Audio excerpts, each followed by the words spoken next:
I mean, I think that one's probably fairly self-explanatory, but probably only open to very large companies because of the usual complexity and costs involved with these kinds of actions.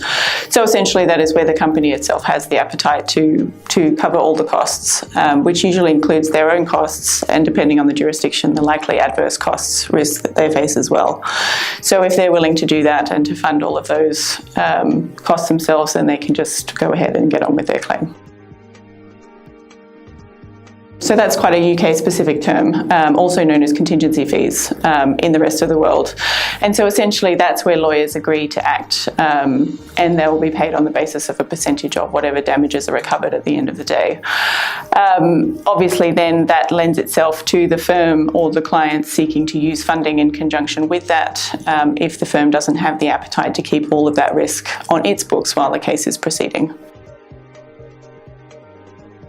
Yeah, so ATE is after the event insurance, and that's something that is becoming more commonly used here in Asia, expanding from, very commonly used in Europe and the UK.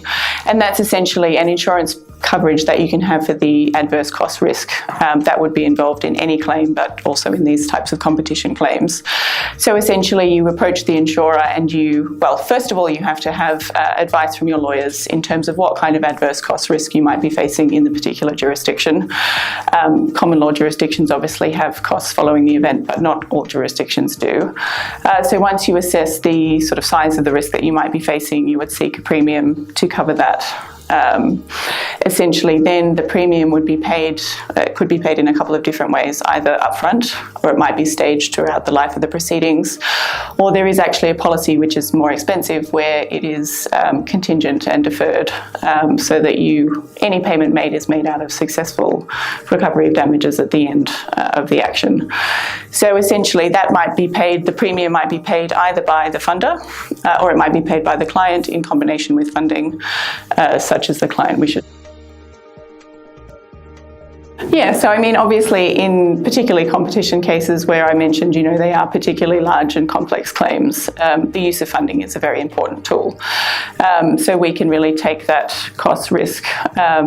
It's non-recourse, obviously, so we would be looking at a percentage recovery in relation to whatever damages are recovered. Funding is usually used from quite an early stage in these types of cases. We can help with the sort of investigation and formulation of the claim at the early stage, and then proceed through with covering the costs as they're incurred. As I mentioned, ATE insurance coverage might also be included as part of that funding package. We can also cover any historic costs that have been incurred up to the point where we become involved, and potentially also maintenance of the claimant while the claim is going ahead, which can be very helpful for some businesses to keep going as a going concern. So, I mean, that's really all of these items that we've talked about can really be used in combination together, separately. If a client wants to use some of its own funds and then also have a funder contribute some of the funds, it can do that. If it wishes to cover all of the ongoing costs of the proceedings but use a funder for the ATE premium, for example, it can do that. Inversely, it might wish for the funder to cover all of the ongoing costs but pay the ATE premium itself. So all of these things can be discussed in order to come up with a package that's really suitable for the particular case and the particular client.